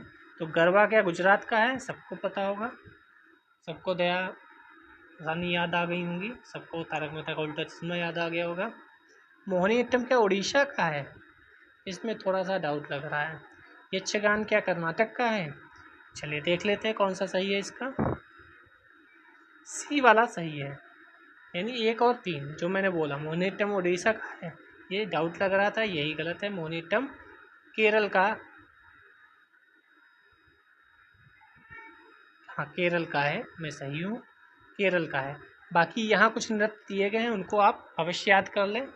भारतनाट्यम तमिलनाडु का है, कथकली केरल का है, कुचिपुड़ी आंध्र प्रदेश का है, कथक उत्तर प्रदेश का है, मणिपुरी उत्तर प्रदेश में उत्तर भारत में भी फेमस है। सिर्फ उत्तर प्रदेश आ जाए तो उसको थोड़ा सा स्टेटमेंट गलत की तरफ ले जा सकते हैं। मणिपुरी मणिपुर का है, सत्रिया अभी हम पढ़ के आए, सत्रिया पे क्वेश्चन आ चुका है, असम का है। गरबा गुजरात का है, गरबा पे अभी फिर से क्वेश्चन आ चुका है, यूनेस्को वाला आपने देखा होगा। मोहिनीअट्टम केरल का है, मोहिनीअट्टम पे क्वेश्चन आ ही गया। यक्षगान कर्नाटक का है, उड़ीसा का है। तो इस पे भी क्वेश्चन आते रहते हैं, इंपॉर्टेंट है, आप याद कर लेंगे तो बेहतर रहेगा। 13 निम्नलिखित कथनों पर विचार कीजिए। बीजक संत दादू दयाल के उपदेशों का एक संकलन है। पुष्टि मार्ग के दर्शन को मध्वाचार्य ने प्रतिपादित किया। तो जितने संप्रदाय हैं, चाहे वो बौद्धिज्म जैनिज्म हो या ऐसे संप्रदाय हैं जो लोकायत हो गया, पुष्टि मार्ग हो गया, या जो भी दर्शन है वो सब भी महत्वपूर्ण होते रहते हैं। कौन सा सही है ये आपको बताना है। तो इसका डी सही है, ना तो 1 ना तो 2। क्यों नहीं सही है पढ़ते हैं। बीजक कबीर की वाणी का संकलन है, आपको पता भी होगा, आप पढ़ते आए हैं बचपन से। पुष्टि मार्ग के प्रतिपादक श्री वल्लभाचार्य थे, ना कि मध्वाचार्य। दोनों कथन गलत। व्याख्या पढ़ लेते हैं क्योंकि दोबारा क्वेश्चन बनने की संभावनाएं प्रबल हैं। बीजक कबीर वाणी का प्रामाणिक ग्रंथ कहा जाता है। कबीरपंथी महात्मा पूरन साहब ने कबीर के मुख्य ग्रंथ मूल बीजक की जो टीका लिखी है, उसके अनुसार बीजक में निम्नलिखित 11 अंगों का निर्देश विस्तार दिया गया है। तो ये आप पढ़ लेना, इतना इम्पोर्टेंट नहीं। वल्लभाचार्य द्वारा प्रतिपादित शुद्धाद्वैतवाद दर्शन के भक्ति मार्ग को पुष्टि मार्ग कहा जाता है। तो शुद्धाद्वैतवाद इन्होंने दर्शन दिया था। विशिष्टाद्वैतवाद रामानुजन ने दर्शन दिया था। द्वैताद्वैतवाद किसने दर्शन दिया था, और अद्वैतवाद किसने दर्शन दिया था। शंकराचार्य जी ने किस दर्शन को प्रतिपादित किया था, ये भी आपको पता होने चाहिए। वल्लभाचार्य जी क्या कहते हैं, इनके अनुसार ब्रह्म माया से अलिप्त है, यानी ब्रह्म जो है उस पर मोह माया का कोई फर्क नहीं पड़ता है। हम इंसानों पे फर्क पड़ता है मोह माया का, लेकिन ब्रह्म जो है, ब्रह्म क्या है। अब ये आप जब इतिहास या एथिक्स का पेपर पढ़ेंगे, इसमें फिलॉसफी है थोड़ी सी, तब ये आपको बहुत अच्छे से समझाया जाएगा। इसीलिए शुद्ध है, माया से अलिप्त होने के कारण ही यह अद्वैत है, या ब्रह्म सगुण भी है निर्गुण भी। इन्होंने सगुण और निर्गुण दोनों माना था, ये भी आप ध्यान रखना। ये क्वेश्चन स्टेटमेंट आगे की क्वेश्चंस में बन सकता है। मध्वाचार्य की बात कर लें, अमला भक्ति के नाम से प्रसिद्ध है। इस कहीं कहीं इसको ब्रह्म संप्रदाय भी कहा गया है। मध्वाचार्य के अनुसार वास्तविक सुख की अनुभूति ही मुक्ति है। वास्तविक सुख वह है जिसमें दुख के क्षय के साथ परमानंद का उदय हो जाता है। ठीक है, नेक्स्ट क्वेश्चन पे चलते हैं। मंगानियार के नाम से जाना वाला लोगों का समुदाय पूर्वोत्तर भारत में अपनी मार्शल कलाओं के लिए विख्यात है। पश्चिमोत्तर भारत में अपनी संगीत परंपरा हेतु विख्यात है। दक्षिण भारत में शास्त्रीय गायन हेतु, या मध्य भारत में पच्चीकारी परंपरा है। तो ये कभी कभी ऐसे भी क्वेश्चन आ जाते हैं। बी सही है, पश्चिमोत्तर भारत में अपनी संगीत परंपरा हेतु विख्यात है। राजस्थान के मरुस्थल में पाया जाता है। मुस्लिम समुदाय है। बाड़मेर, जैसलमेर और पाकिस्तान के सिंध प्रांत में निवास करता है। ठीक है, इतना भी आपको पता चल जाएगा तो बढ़िया रहेगा। और यहाँ मंगनियार स्वयं को राजपूत जाति के वंशजों के रूप में मानते हैं। ठीक है, आगे बढ़ते हैं। 2013 शुरू हो गया, आज हम कंप्लीट करके ही मानेंगे। आज आर्ट एंड कल्चर कंप्लीट हो जाएगा। नेक्स्ट मंडे से हमें पढ़ना है प्राचीन भारत के PYQ को। फ्री सेट सैटरडे को होता है, तो सैटरडे सिर्फ सी सेट का दिन होता है। संडे इज योर डे होता है, आप जो मनो वो रिवाइज करें। चलिए, पहला क्वेश्चन, कुछ शैलकृत बौद्ध गुफाओं को चैत्य कहते हैं जबकि अन्य को विहार, दोनों में क्या अंतर है। तो ये पढ़ के भी हम आए हैं, अभी देखा मैंने पीछे। विहार पूजा स्थल होता है, जबकि चैत्य बौद्ध भिक्षुओं का निवास स्थान। गलत। चैत्य पूजा स्थल होता है, जबकि विहार बौद्ध भिक्षुओं का निवास स्थान में भी। चैत्य गुफा के दूर के सिरे पर स्तूप होता है, जबकि विहार अच्छी कच्छ होता है। दोनों में कोई वस्तुपरक अंतर नहीं होता, ऐसा नहीं है भाई। बी वाला ही सही होना चाहिए, क्योंकि चैत्य में पूजा स्थल है और विहार बौद्ध भिक्षुओं का निवास है, वहाँ रुकते थे बारिश हो जाए। ये हमने पढ़ाया भी, NCERT आपने देखी होगी, तो उसमें 5th या 6th चैप्टर है जिसमें चैत्य विहार की बातें हुई हैं अच्छे से। भारतीय वास्तुकला से संबंधित ग्रंथों में चैत्य शब्द को प्रयोग पूजा या प्रार्थना स्थलों के लिए प्रयुक्त किया गया है, जबकि बौद्ध भिक्षुओं के निवास स्थान को विहार कहते हैं। शैलकृत बौद्ध गुफाओं के निर्माण की प्रक्रिया 200 ईसा पूर्व के आसपास प्रारंभ हुई। सातवाहन काल में पश्चिमोत्तर दक्कन में अत्यंत दक्षता के साथ चट्टानों को तराश कर चैत्य बनाए गए। सातवाहनों ने चैत्य, विहार और तीसरा क्या होता है, स्तूप, तीनों बनाए हैं। चैत्य का शाब्दिक अर्थ है चिता संबंधी। इसमें महापुरुषों के अवशेष सुरक्षित होते हैं। चैत्य उपासना का केंद्र बनता है। विहार के केंद्र में एक चतुर्भुजाकार या अंडाकार कक्ष होता है। विहार ये हो गया, चैत्य ये हो गया। सातवाहनों के समय नासिक, कार्ले बहुत इंपॉर्टेंट है, भज प्रमुख विहार थे। कलिंग राजा खारवेल के शासन में भी जैन भिक्षुओं के लिए उदयगिरी और खंडगिरी, मैंने अभी बोला था आपसे, उदयगिरी एक और गिरी है, वो खंडगिरी है। यहाँ भी विहार बनवाए गए थे। नेक्स्ट क्वेश्चन पे चलते हैं। निम्नलिखित में कौन सा एक बौद्ध मत के निर्माण की अवधारणा को सर्वश्रेष्ठ व्याख्या करता है? तृष्णारूपी अग्नि का समझ, स्वयं की पूर्णता, अस्तित्वहीनता, परमानंद एवं विश्राम की स्थिति, धारणातीत मानसिक अवस्था। तो इसका आंसर होना चाहिए तृष्णारूपी अग्नि का समझ। तृष्णा बुद्ध के अनुसार जीवन का सर्वोच्च लक्ष्य मोक्ष या निर्वाण है। निर्वाण वह परम शांति जो तृष्णा, क्रोध, लोभ, मोह जैसी विषादकारी मनस्थितियों के समन के बाद उत्पन्न होता है। अतः स्वयं की पूर्णता, अस्तित्व विहीनता, परमानंद, विश्राम की स्थिति तथा धारणातीत मानसिक अवस्था बौद्ध मत में निर्वाण की अवधारणा को सर्वश्रेष्ठ व्याख्या नहीं करती, बल्कि तृष्णा रूपी अग्नि का समन ज़्यादा सटीक व्याख्या करती है। यानी उसका समन करो, अगर अग्नि है तो उसका समन करो, ना कि और कुछ, उसका आनंद मत उठाओ। बौद्ध साहित्य में निर्वाण की उपमा बुझे हुए दीपक से की जाती है। बुद्ध ने कहा, जिस प्रकार तेल और बत्ती के रहने से दीपक जलता है, तेल व बत्ती के समाप्त हो जाने पर दीपक बुझ जाता है, उसी प्रकार तृष्णा के क्षय से जीवन मरण की प्रक्रिया समाप्त हो जाती है। तो ये भी फैक्ट बहुत महत्वपूर्ण है आपके लिए।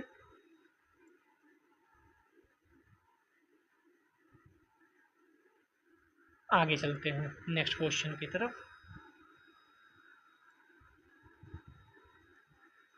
निम्नलिखित में कौन सा कथन जैन सिद्धांत के अनुरूप है? आप बहुत देर से पढ़ रहे हैं तो आपको पता होगा बौद्ध जैन कितना आ रहा है। हमने पिछले भी वीडियो में देखा, 3 वीडियो ऑलरेडी बन चुके हैं, चौथा वीडियो है। बुद्ध जैन कितना पूछा जा रहा है। कर्म को विनष्ट करने का सुनिश्चित मार्ग तपश्चर्या है। प्रत्येक वस्तु में, चाहे वह सूक्ष्मतम कण हो, आत्मा होती है।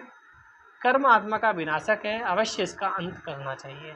केवल 1, 2, 3, 1 और 3, 1, 2, 3, कौन सा सही होगा? तो डी वाला इसका आंसर सही है, यानी तीनों सही है। पढ़ लेते हैं, क्योंकि जैनिज्म और बुद्धिज्म तो जितना पढ़ो उतना कम है। जैन दर्शन आत्मा और पुद्गल के संयोग को बंधन बताता है। जैन दर्शन के अनुसार कर्मों के कारण ही जीव बंधन में पड़ता है, इसलिए कर्म बंधन का टूटना ही मोक्ष है। तो ये बात नोट कर लीजिए, कभी भी स्टेटमेंट में आपको मिल सकती है। मोक्ष प्राप्ति के लिए जीवों का कर्मों से मुक्त होना आवश्यक है। इसके लिए आवश्यक कि त्रिरत्नों का अनुसरण किया जाए। ये त्रिरत्न सम्यक दर्शन, सम्यक ज्ञान, सम्यक चरित्र हैं। भगवान महावीर ने मोक्ष के लिए कठोर तपस्या तथा काया क्लेश पर बल दिया।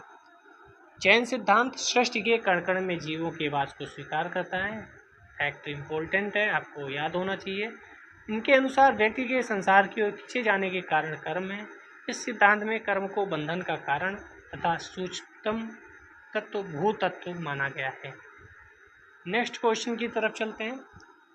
भारतीय शिला वास्तु के इतिहास के संदर्भ में निम्नलिखित कथनों पर विचार कीजिए। फिर से बादामी की गुफाएं आ गई। बादामी की गुफाएं भारत की प्राचीनतम अवशिष्ट शैलकृत गुफाएं हैं। बाराबर की शैलकृत गुफाएं सम्राट चंद्रगुप्त मौर्य द्वारा मूलतः आजीविकों के लिए बनाई गई थी। तो यह चंद्रगुप्त मौर्य के द्वारा ही बनाई गई थी या इनके वंशजों के द्वारा। एलोरा में गुफाएं विभिन्न धर्मों के लिए बनवाई गई थी। देख लेते हैं कौन सा इसमें सही है और कौन सा गलत है। सी वाला सही है, यानी केवल 3 सही है, बाकी दोनों गलत हैं। जैसा कि मैंने अभी बताया कि चंद्रगुप्त मौर्य के द्वारा बनवाई गई थी या किसी और के द्वारा। तो इसमें 3 सही है, दूसरा गलत है, पहला गलत है क्योंकि चंद्रगुप्त मौर्य नहीं बनवाई थी। और बादामी की गुफाएं प्राचीनतम है क्या? शैलकृत गुफाएं। भारत की प्राचीनतम अवशिष्ट शैलकृत गुफाएं भीमबेटका हैं। आप बताइए, भीमबेटका एनसीईआरटी पढ़ रहे होंगे तो भीमबेटका किस समय की जगह है? पुरापाषाण, मध्यपाषाण, नवपाषाण या इंडस वैली सिविलाइजेशन? और कहाँ है ये? मैं बता देता हूँ कहाँ है। एमपी में है। जिस समय की कुरनूल की गुफाएं हैं उसी समय की भीमबेटका भी जगह है। मध्य प्रदेश यहाँ लिखा भी है। आप भीमबेटका के बारे में नहीं जानते हैं तो एनसीईआरटी पहले ही चैप्टर पढ़िएगा, आपको हिस्ट्री का प्लेलिस्ट बनी हुई है। जिनका संबंध प्रागैतिहासिक काल से, यहाँ भी लिखा भी है भाई। जबकि बादामी की गुफाएं 6-8वीं शताब्दी में निर्मित हुई हैं। भीमबेटका तो बहुत पुरानी है, अगर सबसे पुराना प्लेस बोला जाए तो भीमबेटका ही माना जाएगा। इससे पुराना तो कोई प्लेस है ही नहीं। बराबर की गुफाओं का निर्माण सम्राट चंद्रगुप्त ने नहीं बल्कि सम्राट अशोक ने कराया था। मैंने बोला इनके वंशजों ने कराया है। उपरोक्त लिखित दोनों कथन गलत हैं। एलोरा की गुफाओं में बौद्ध, जैन, हिंदू सभी धर्मों से जुड़े साक्ष्य उपलब्ध हैं। तो आपको ध्यान रखना चाहिए, एलोरा में तीनों धर्मों से जुड़े साक्ष्य मौजूद हैं। पढ़ लेते हैं। बादामी की गुफाएं 6 से 8वीं शताब्दी में शासन करने वाले वातापी के चालुक्य द्वारा निर्मित की गई थी। वातापी के चालुक्य क्यों कहते हैं? वातापी और बादामी एक ही नाम है, अलग अलग नहीं है। ठीक है, बादामी वही है, वातापी वही है। ये जगह का नाम था। तो जो वहाँ जो शासन करते थे उन्हें बादामी या वातापी के चालुक्य कहा जाने लगा। इसमें भगवान विष्णु, भगवान शिव की प्रतिमाएं हैं। बराबर की शैलकृत गुफाएं लोमस ऋषि गुफा, सुदामा गुफा, कर्णवा चौपर व विश्व झोपड़ी शामिल है। इसका निर्माण अशोक ने कराया था। इनके पुत्र दशरथ ने भी 3 गुफाओं का निर्माण कराया। नागार्जुनी गुफाएं ये भी बहुत महत्वपूर्ण है। और दशरथ ने आजीवक संप्रदाय के लोगों को दान में दी गई थी।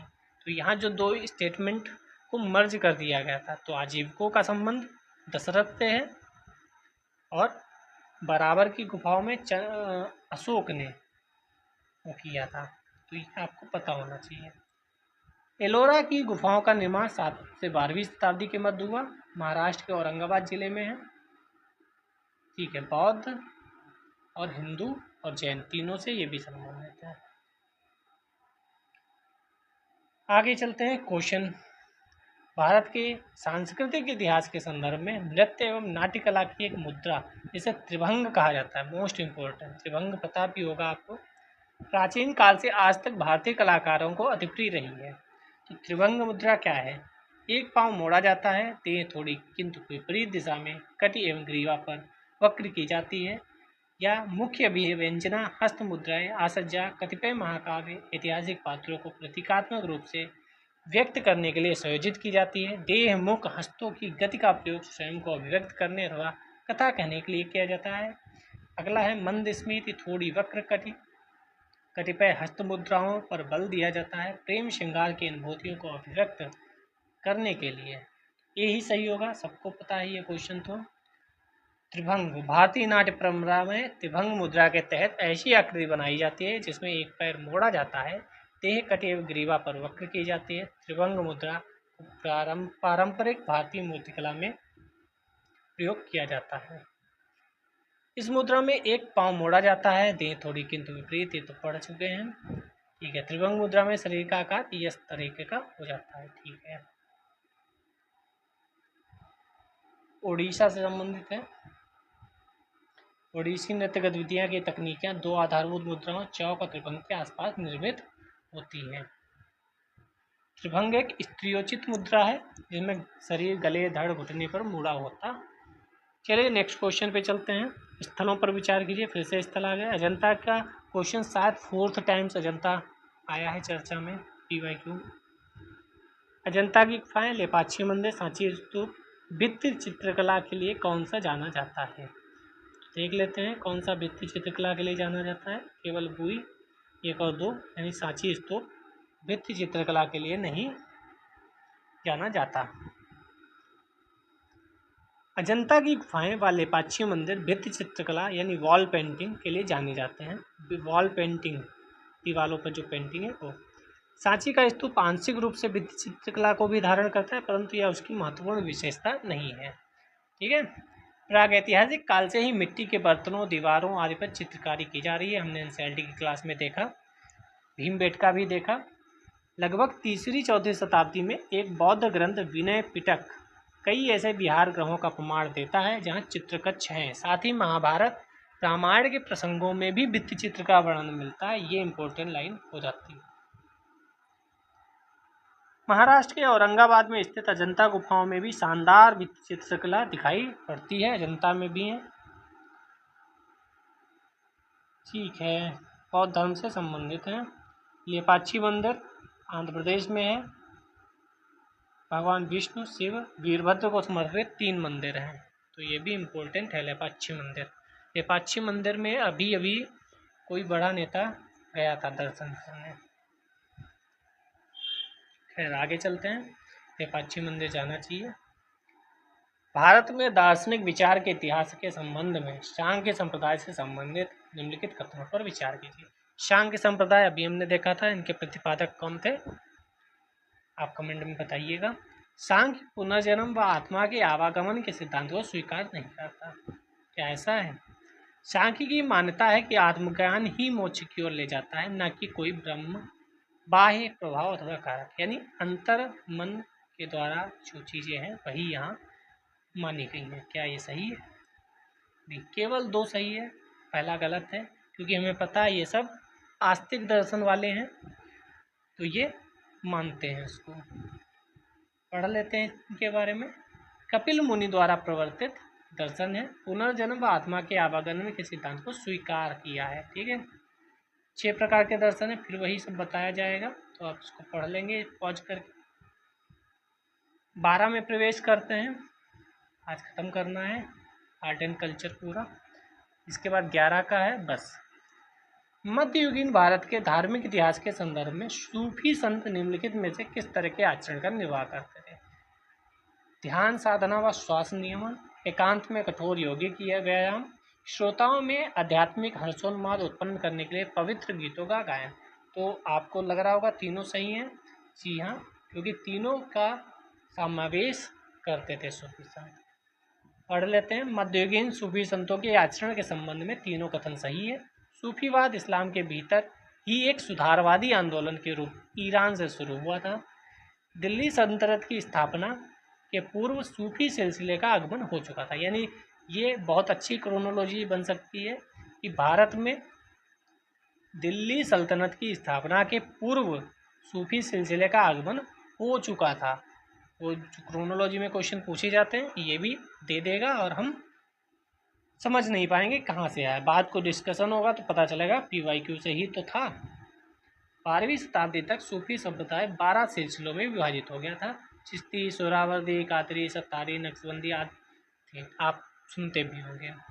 प्रेम व उदारता सूफी आंदोलन का मूल भाव था। इनकी रहस्यवादी भावना व्यक्ति और समाज को वर्ग, धर्म, धनशक्ति, पद के अवरोधों से ऊपर उठाकर नैतिक उन्नति में योगदान देती थी। इन्होंने कर्मकांड व अंधविश्वासों का विरोध किया था। सिंपल सा है। सूफी संत शारीरिक व्यायाम, मानसिक ध्यान साधना, श्वास का नियमन, अध्यात्म सब बताते थे। निजामुद्दीन औलिया जो कि चिश्ती सिलसिला से संबंध थे, यौगिक प्राणायाम करते थे। वे इसमें इतने पारंगत थे कि योगी लोग उन्हें सिद्ध पुरुष कहा करते थे। नेक्स्ट क्वेश्चन की तरफ चलते हैं। पूर्व वैदिक आर्यों का धर्म प्रमुखता था।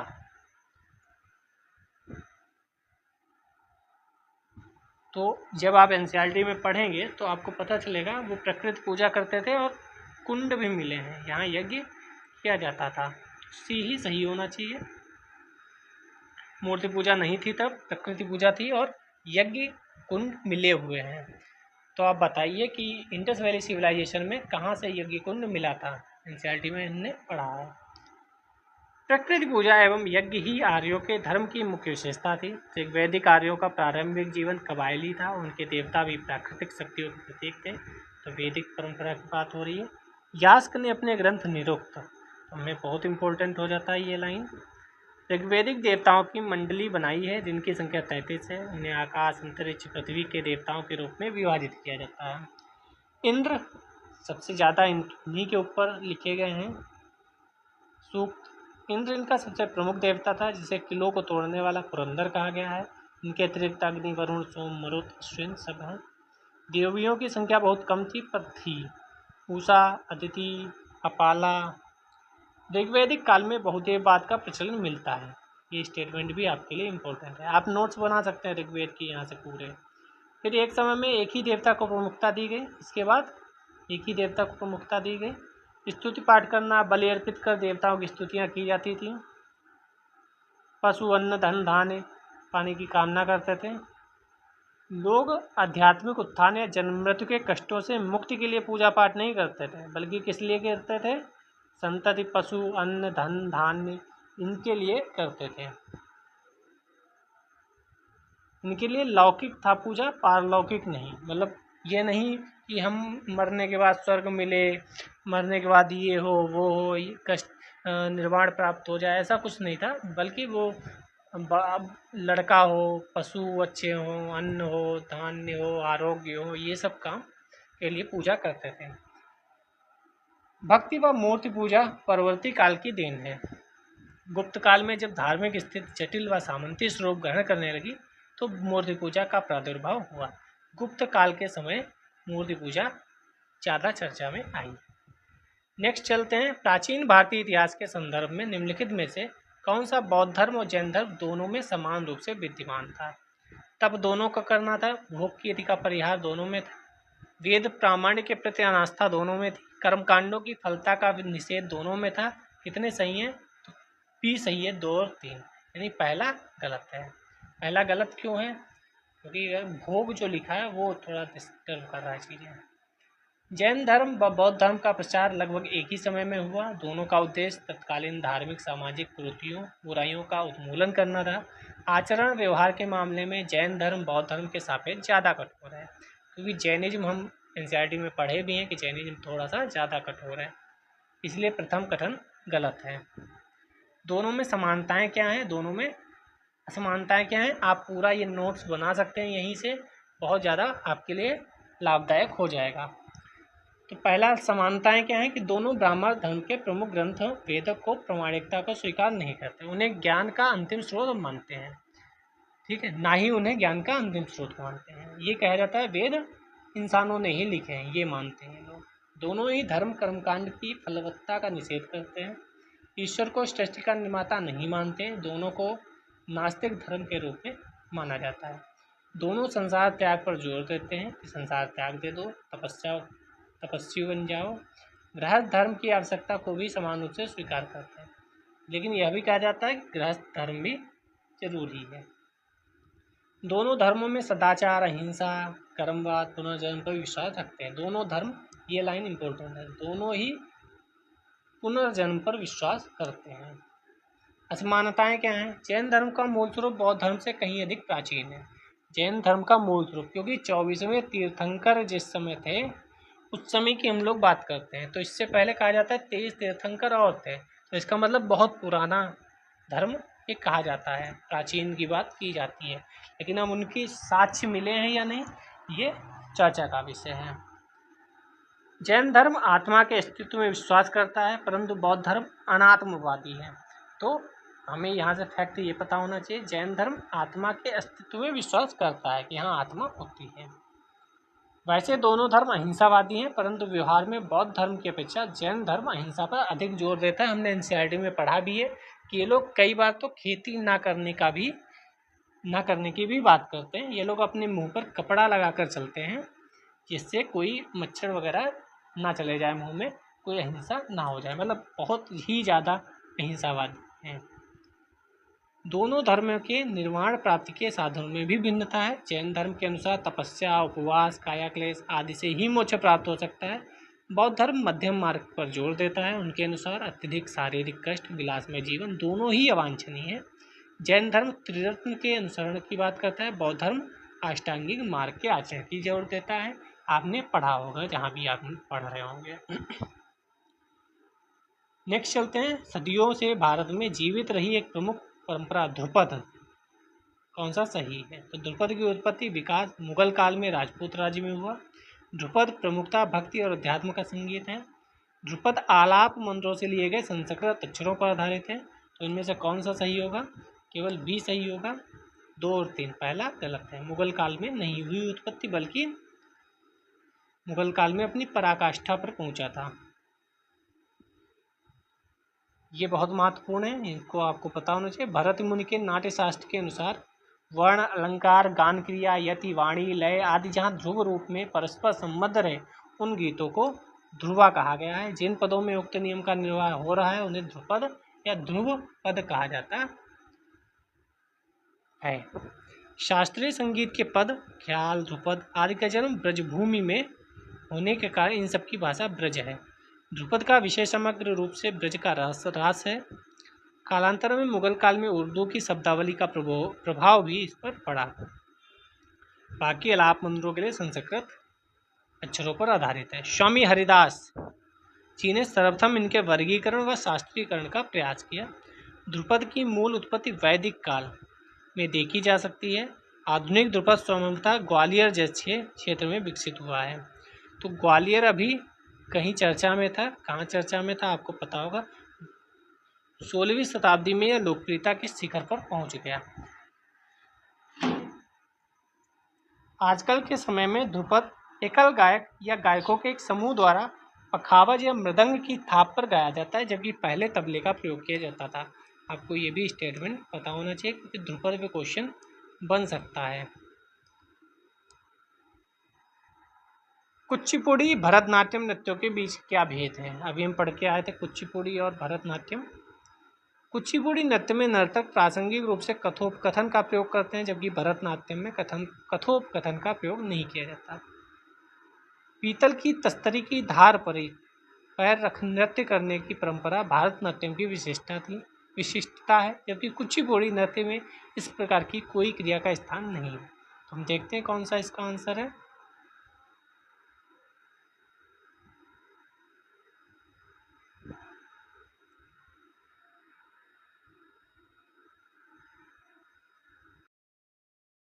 तो यहाँ केवल एक कथन सही होगा, बाकी दूसरा गलत होगा। क्यों गलत होगा यह भी हम देख लेते हैं। केवल कथन एक सही है। द्वितीय कथन इसलिए गलत है क्योंकि कुचिपुड़ी नृत्य में भी पीतल की तस्तरी का प्रयोग किया जाता है, यानी दोनों में पीतल की तस्तरी का प्रयोग किया जाता है, ये आपको पता होना चाहिए। कुचिपुड़ी आंध्र प्रदेश का है, अभी हम ऊपर भी पढ़ के आए थे। कृष्णा जिले के स्थित कुचिपुड़ी गाँव के नाम पर रखा गया है। कुचिपुड़ी नर्तक चपल व द्रुत गति से युक्त एक खास वर्तुलता लिए भंगिमाओं का अनुक्रम, नृत्य में पद संचलन में उड़ान की प्रचुर मात्रा होती है। कर्नाटक संगीत के साथ प्रस्तुत किया जाने वाला यह नृत्य कई दृष्टियों से भरतनाट्यम के साथ समानता भी रखता है। ठीक है। कुचिपुड़ी जाति स्वरम और तिल्लाना का समावेश होता है। संगीत पद रचनाएं। ठीक है, आगे चलते हैं। इसके एक खास प्रारूप तरंगम में नर्तकी थाली के किनारों पर नृत्य करती है। किसी मूवी में भी ये सीन था, पता नहीं कहाँ था लेकिन था। साथ ही हाथों में एक जलपात्र को भी संतुलित रखती है। वाह, तो इंटरेस्टिंग होगा। टफ भी है भाई एक तस्तरी पे पैर रख कर वो करना। नागर, द्रविड़ और बेसर अभी पढ़ के आए। भारतीय उपमहाद्वीप की 3 मुख्य जातीय समूह हैं, गलत। भाषा वर्ग, गलत। भारतीय मंदिर वास्तु की 3 मुख्य शैलियाँ, सही। भारत में प्राचीन 3 संगीत घराने, गलत। तो ये हमें पता है, सी इसका ऑप्शन सही होगा। शिल्प शास्त्र भौगोलिकरण के हिसाब से मंदिर निर्माण की 3 तरह की शैलियों को मान्यता देता है, नागर, द्रविड़, बेसर। अब हम इसके बारे में पूरा पढ़ के आए ही थे। ठीक है, तो नागर शैली कहाँ कहाँ होगी? उड़ीसा हो गया, गुजरात हो गया, यह हमारा उत्तर प्रदेश, मध्य प्रदेश, ये सब।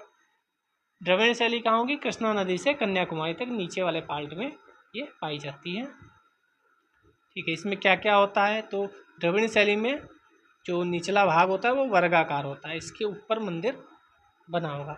मस्तक गुंबदकार होता है, 6 या 8 पहलुओं वाला होता है गुंबद, ये 6 या 8 पहलुओं वाला। गर्भगृह के ऊपर का भाग सीधे पिरामिड के आकार का होता है, यानी पिरामिड के आकार का होता है। अनेक मंजिलें पाई जाती हैं। आंगन के मुख्य द्वार को गोपुरम कहा जाता है। मंदिर के लंबे चौड़े प्रांगण घिरा रहता है। कच्छ तालाब, यहाँ तालाब भी मिलता है, ये क्वेश्चन भी बन सकता है। तालाब यहाँ मिलता है, दक्षिण पथ होता है। नागर शैली में तालाब नहीं मिलता है। नागर एवं द्रविड़ शैली का मिला जुला रूप बेसर रूप है।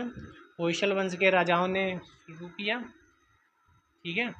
फिर कृष्णा नदी तक पाई जाती है, यानी विंध्याचल से। ये वाला पार्ट जो है महाराष्ट्र का और थोड़ा दक्षिण मध्य प्रदेश का, कर्नाटक का उत्तरी, ठीक है। आगे चलते हैं। भगवान बुद्ध की प्रतिमा कभी कभी एक हस्त मुद्रा युक्त दिखाई गई है। भूमि स्पर्श मुद्रा कहा जाता है, किसका प्रतीक है? नंबर 1, मार पर दृष्टि रखने एवं अपने ध्यान में विघ्न डालने से मार को रोकने के लिए बुद्ध को धरती का आह्वान किया गया। मार के प्रलोभनों के बावजूद अपनी शुचिता शुद्धता का साक्षी होने के लिए बुद्ध की धरती का आह्वान। बुद्ध का अपनी अनुयायियों का स्मरण कराना। सभी धरती से उत्पन्न होते हैं, अंततः धरती में विलीन हो जाते हैं। दोनों ही कथन ए और बी सही है, तो कौन सा सही होगा इसका आंसर? तो इसका बी ऑप्शन सही होगा। मार के प्रलोभनों के बावजूद अपनी शुचिता और शुद्धता का साक्षी होने के लिए बुद्ध का धरती को आह्वान। पढ़ लेते हैं। भूमि स्पर्श मुद्रा वाली बुद्ध की मूर्ति का आशय है कि बुद्ध मार एक दानों का नाम है, प्रलोभनों के बावजूद शुचिता शुद्धता का साक्षी। बुद्ध की प्रतिमाओं का प्रदर्शन 3 अवस्थाओं में किया गया, एक खड़ी, एक लेटी, एक बैठी। बैठी हुई बुद्ध प्रतिमाओं का प्रदर्शन 5 मुद्राओं में अंकित किया गया। नोट्स नहीं बने तो आप ये नोट्स बना सकते हैं। एक है ध्यान मुद्रा, एक है अभय मुद्रा, एक है वरद मुद्रा, भूमि स्पर्श मुद्रा और धर्म चक्र प्रवर्तन मुद्रा। बुद्ध की खड़ी हुई प्रतिमाओं में दाहिना हाथ अभय वरद मुद्रा में वरदान देते हुए, यानी जो आशीर्वाद देते हैं। बायां हाथ कमर पर रखा होता है, सीधे नीचे लटका रहता है, या तो कमर पर रखा होगा या नीचे की तरफ होगा। बुद्ध की हथेली एवं पैरों पर कुछ शुभ चिन्ह अंकित होते हैं। बोधिसत्व की मूर्ति को राजकीय वेशभूषा से अलंकृत किया जाता है। 2011 में हम आ गए हैं आर्ट एंड कल्चर का लास्ट 2 क्वेश्चन। इसके बाद मंडे से हम प्राचीन भारत पढ़ेंगे। धर्म और ऋतु भारत की प्राचीन वैदिक सभ्यता के एक केंद्रीय विचार को चित्रित करते हैं। इस संदर्भ में निम्नलिखित कथनों पर विचार कीजिए। धर्म व्यक्ति के दायित्व एवं स्वयं तथा दूसरों के प्रति व्यक्तिगत कर्तव्यों की संकल्पना था। ऋत मूलभूत नैतिक विधान था जो श्रेष्ठ उसमें अंतर्निहित सारे तत्वों के क्रियाकलापों को संचालित करता था। तो इसका आंसर होना चाहिए सी। दोनों सही हैं, दोनों कथन सही है। वैदिक कालीन लोग आस्तिक थे, धर्म को व्यक्तियों के दायित्वों व कर्तव्यों के रूप में देखते थे। ऋत की व्याख्या श्रेष्ठ की नियमितता, भौतिक नैतिक व्यवस्था आदि के रूप में की गई है। वरुण ऋत के देवता थे। वरुण मतलब एक देवता थे। इंद्र, गरुण, इंद्र और फिर अग्नि और फिर वरुण आते हैं। ऋग्वेद के श्लोक में ऋत के ह्रास पर दुख व्यक्त किया गया है। इससे यह निष्कर्ष निकलता है कि ऋत की अवधारणा तत्कालीन प्राक्य वर्गीय कबायली जीवन के अनुरूप थी, कालांतर में ह्रास हो गया है। अगला क्वेश्चन है, जैन दर्शन के अनुसार श्रेष्ठ की रचना एवं पालन पोषण क्या है? सार्वभौमिक विधान, सार्वभौमिक सत्य, सार्वभौमिक आस्था या सार्वभौमिक आत्मा। तो इसका ए आंसर सही होगा, विधान है। सार्वभौमिक विधान से सृष्टि की रचना हुई है। जैन धर्म अनिश्वरवादी है। जैन दर्शन के अनुसार सृष्टि की रचना पालन पोषण सार्वभौमिक विधान से हुआ। ईश्वर इस सृष्टि का संचालक अथवा नियंत्रक नहीं है, यह आपको नोट कर लेना चाहिए। जैन धर्म संसार को शाश्वत मानता है, नित्य मानता है, अनश्वर मानता है, वास्तविक अस्तित्व वाला मानता है। पदार्थ का मूल विनाश नहीं होता, केवल रूप में परिवर्तन होता है। ये हम लोग पढ़ते भी हैं कि एक चीज़ से दूसरी चीज़ में परिवर्तन हो जाता है कि न कि नष्ट हो जाती है चीज़ें। जैन धर्म के अनुसार मनुष्य अपना स्वयं भाग्य विधाता है। सांसारिक एवं आध्यात्मिक जीवन में मनुष्य अपने प्रत्येक कर्म के लिए उत्तरदायी है। उसके सारे सुख दुख तो इस कर्म के कारण ही हैं। तो ये रहा आज का क्लास। आर्ट एंड कल्चर हमने 4 वीडियोज में ख़त्म कर लिया है। अब इसके बाद एंशिएंट हिस्ट्री यानी प्राचीन भारत, फिर मिडाइवल, फिर मॉडर्न होते हुए जियोग्राफी, पॉलिटी, इकोनॉमी सारे हमें करने हैं। और ऐसे ही डिस्कशन करते हुए जो इम्पोर्टेंट है, जो थीम्स इम्पोर्टेंट है वो मैंने बताई। अगर आपने पहले वीडियो नहीं देखे वो देख लीजिए। सब्सक्राइब, लाइक, शेयर कर ही दिए होंगे। टेलीग्राम लिंक डिस्क्रिप्शन में ज्वाइन कर ही लिया होगा। चलिए मिलते हैं नेक्स्ट वीडियो में। ध्यान रखिए। जय हिंद, जय भारत।